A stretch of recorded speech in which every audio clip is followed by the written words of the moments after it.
চোখে আঙুলটা সাকিব আল হাসান দেখাই দিছে। সাকিব আল হাসান কি জিনিস। এই ম্যাচে কিন্তু সাকিব ভালো খেলেছে, সে তার জাত চিনিয়েছে।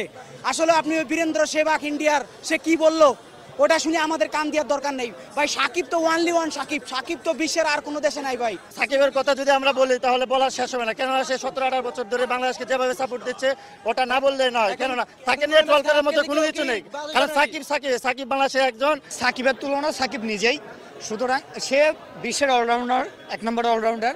সুতরাং তাকে নিয়ে মন্তব্য করার আগে আপনাকে দুইবার চিন্তা করা। আবার ঘেউ ঘেউ শুরু। এই ঘেউ ঘেউটা কেন হচ্ছে সেটা বুঝতে হবে তো। দেখবেন যখন ছাড় পোকা বলুন, আরশোলা বলুন, এদের ওপর যখন বেগন স্প্রে দেওয়া হয় তখন দেখবেন ওরা কিলবিল করে, চিচির করে, এদিক ওদিক উড়ে যায়। কি জন্য না, স্প্রেটা ঠিক জায়গায় পড়েছে তাই জন্য। তা উই পোকার ঢিবিতে কিংবা আরশোলার গাদায় যদি বেগন স্প্রে ঠিক জায়গায় মারা যায় তাহলে যা হওয়ার তাই হচ্ছে। এখানে বাংলাদেশের মায়ের দোয়া ক্রিকেট বোর্ডের ক্রিকেটারদের যারা সমর্থক ঠিক তাদেরও এরকমই হচ্ছে। বেগন স্প্রে দিয়ে দিয়েছে বীরেন্দ্র সেহবাগ। আমাদের বীরেন্দ্র সেহবাগ বেগন স্প্রেটা ঠিক জায়গায় মেরেছে, যার জন্য এরকম হচ্ছে। आपके ये आंकड़े हैं, खुद भी शर्म आनी चाहिए, खुद भी ये कह देना चाहिए कि बस मैं T20 फॉर्मेट से रिटायरमेंट ले रहा हूँ। খারাপ কথা তো কিছু বলেনি, শুধু বলেছে সত্যি কথা যে সাকিব আল হাসান দীর্ঘদিন ধরে কোনো রকম কোনো ব্যাটে রান পাচ্ছে না, T20-তে কোনো রকম কোনো বলিং ভালো ফিগার নেই, বল করতে পারছে না, ফ্লপ টানা পরপর ম্যাচ ফ্লপ যাচ্ছে। তো এই জন্য বীরেন্দ্র সেহবাগ বলেছে যে এবার তার T20 ক্রিকেট থেকে অবসর নেওয়া উচিত, সে যেন জোর করে খেলছে। শুধু এই কথাটাই বলেছে, এর থেকে কিন্তু খারাপ কোনো কথা বলেনি সেহবাগ। তার উত্তরে সাকিব আল হাসান কি বললো সেটা শুনে নিন। আপনার পারফরমেন্স নিয়ে অনেক ধরনের প্রশ্ন, কথা, আলোচনা সমালোচনা, বিশেষ করে বীরেন্দ্র সেহবাগ তার একটা কমেন্ট খুব আলোচনা হয়েছে। 5 টাকার ধনেপাতা তার আবার ক্যাশ মেমো। সাকিব আল হাসানের এরকম অবস্থা হয়েছে। বীরেন্দ্র সেহবাগ কে? Who is Virender Sehwag? প্রশ্ন করছে সাকিব আল হাসান। এটা হচ্ছে এই বছরের সেরা যোগ, এই বছরের 2024 সালের সেরা যোগ হচ্ছে সাকিব আল হাসান।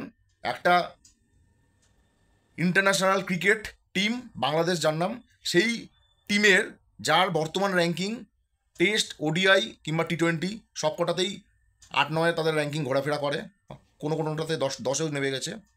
তো সেই টিমের একজন অলরাউন্ডার যে আগে প্রাক্তন বিশ্বসেরা ছিল, বর্তমানে সে 5 নম্বরে রয়েছে। তার অহংকারের জন্য, তার ডেপমির জন্য সে প্রশ্ন করছে বীরেন্দ্র সেহবাগ কে। তো আমি প্রশ্ন করছি, তুই কোন ঝাঁট, তুই কোন বড়, কোথায় গোলাপ ফুল আর কোথায় বগলের চুল? গোলাপ ফুল কে? বীরেন্দ্র সেহবাগ। আর বগলের চুল হচ্ছে সাকিব আল হাসান। কোথায় জুই চাওলা আর কোথায় পোড়া কয়লা? পোড়া কয়লাটা কে? পোড়া কয়লা হচ্ছে সাকিব আল হাসান। হ্যাঁ, অহংকার মানুষের পতনের কারণ, এটা ছোট থেকে আমরা নীতিকথায় পড়ে আসি যে যদি কেউ অহংকার করে তাহলে তার কিন্তু পতন নিশ্চিত। আজকে যখন সে ক্রিকেটে কোনো রকম কোনো পারফরমেন্স দিতে পারছে না, তাদের দেশের লোকের কাছে গালি খাচ্ছে। তাদের দেশের লোক যখন ওয়ার্ল্ড কাপ থেকে হেরে বাড়ি এলো তখন তাদের দেশের লোকেরা এয়ারপোর্টে কীভাবে যাচ্ছে তাইভাবে বুয়া বুয়া বলে ডেকেছে সাকিব আল হাসানকে, সেগুলো সাকিব আল হাসান সহ্য করে নিল। আর একজন ক্রিকেটার, ওয়ার্ল্ড ক্লাস ক্রিকেটার, শুধু ক্রিকেটার না, ফর্মার ক্রিকেটার, যাকে রীতিমতো শোয়েব আখতার থেকে শুরু করে, ব্রেটলি থেকে শুরু করে, শেন বন্ড থেকে শুরু করে, মিচেল জনসন, বড় বড় যারা নামি দামি বোলার, প্রত্যেকে বল করতে ভয় পেত। এখন সে শুধুমাত্র ভারতীয় হওয়ার কারণে সাকিব আল হাসান তাকে বলছে যে কে বীরেন্দ্র সেহবাগ। কে বীরেন্দ্র সেহবাগ সেটা জবাব অবশ্যই দেব। তার আগে কিছু পরিসংখ্যান তোমরা দেখে নাও, তারপর আমি জবাব দেব যে কে বীরেন্দ্র সেহবাগ। যেহেতু বীরেন্দ্র সেহবাগ খুব বেশি T20 ক্রিকেট খেলেনি ইন্টারন্যাশনালে, তাই জন্য শুধুমাত্র টেস্ট আর ওডিআই দিয়েই বিচার করা হবে দুজনের মধ্যে সেরা প্লেয়ার কে। সেহবাগ 180টা টেস্ট ইনিংসে 8,500-এর ওপর রান করেছে, আর অন্যদিকে সাকিব 123টা ইনিংসে 4,500 মতো রান করেছে। অর্থাৎ রানের দিক থেকে অনেক যোজন দূরে গিয়ে বীরেন্দ্র সেহবাগ সাকিবের থেকে। বীরেন্দ্র সেহবাগের টেস্টে হায়েস্ট রান 319 আর সাকিব আল হাসানের হায়েস্ট রান 217। অর্থাৎ সাকিব আল হাসানের থেকে এখানেও বীরেন্দ্র সেহবাগ এগিয়ে। এবার আসি অ্যাভারেজে। বীরেন্দ্র সেহবাগের টেস্ট অ্যাভারেজ হচ্ছে 49.34 অর্থাৎ প্রায় 50, আর সাকিব আল হাসানের অ্যাভারেজ হচ্ছে 38.84 অর্থাৎ 39-এর কাছাকাছি। অর্থাৎ এখানেও কিন্তু সাকিবের চেয়ে বীরেন্দ্র সেহবাগ এগিয়ে। এবার আসি স্ট্রাইক রেটে। বীরেন্দ্র সেহবাগের টেস্টের স্ট্রাইক রেট 82.23 অর্থাৎ 82-র ওপরে, আর সেখানে সাকিব আল হাসানের টেস্টের স্ট্রাইক রেট মাত্র 62। এখানেও কিন্তু বীরেন্দ্র সেহবাগ সাকিব আল হাসানের থেকে অনেক এগিয়ে। বীরেন্দ্র সেহবাগ তার টেস্ট কেরিয়ারে মোট 4 মেরেছে 1233টা, আর এখানে সাকিব আল হাসান তার পুরো কেরিয়ার জুড়ে টেস্টে 4 মেরেছে 543টা। এখানেও কিন্তু বীরেন্দ্র সেহবাগ অনেক এগিয়ে সাকিব আল হাসানের থেকে। বীরেন্দ্র সেহবাগ তার টেস্ট কেরিয়ারে টোটাল সেঞ্চুরি করেছে 23টা, আর হাফ সেঞ্চুরি করেছে 32টা। আর অপরদিকে সাকিব আল হাসান তার টেস্ট কেরিয়ারে সেঞ্চুরি করেছে মাত্র 5টা, আর হাফ সেঞ্চুরি করেছে 31টা। অর্থাৎ সেঞ্চুরির দিক থেকেও বীরেন্দ্র সেহবাগ সাকিব আল হাসানের থেকে অনেক বেশি এগিয়ে।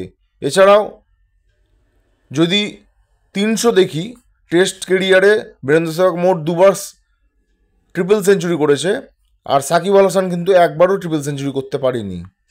সুতরাং টেস্ট ক্রিকেটের দিকে বীরেন্দ্র সেহবাগ সাকিব আল হাসানের থেকে অনেক অনেক যোজন এগিয়ে রয়েছে। এবার আসি ওয়ানডে কেরিয়ারের দিকে।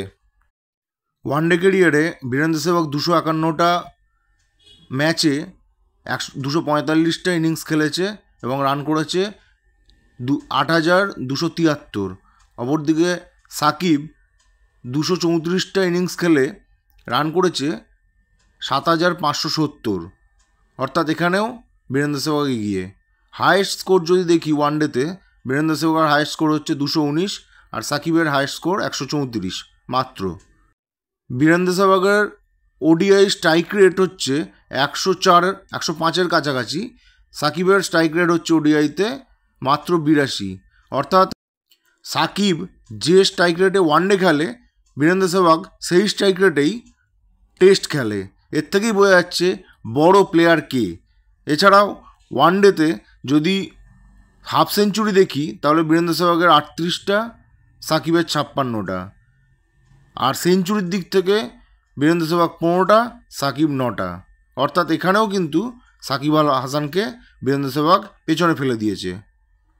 দেখুন, হাওয়াতে কথা বলে লাভ নেই, পরিসংখ্যান কিন্তু কথা বলে। একটা স্টুডেন্ট সে খারাপ না ভালো সেটা কিন্তু নাম্বারের দিক থেকে বিচার করা হয়। সুতরাং এখানে বীরেন্দ্র সেহবাগ কিন্তু অনেক ভালো স্টুডেন্ট, অর্থাৎ অনেক ভালো ক্রিকেটার সাকিব আল হাসানের থেকে। তো সুতরাং অহংকার তুমি করো, অহংকার করলে পতন তোমার হবেই, একদিন হবেই তোমার পতন। তো বন্ধুরা, ভিডিওটা আশা করি তোমাদের ভালো লেগেছে, এবং ভিডিওটায় যদি কোনো কিছু লিখে জানানো হয় কমেন্ট করে জানিও অবশ্যই, এবং দেখা হচ্ছে খুব তাড়াতাড়ি। ততক্ষণে সকলে সুস্থ থেকো, ভালো থেকো, জয় হিন্দ।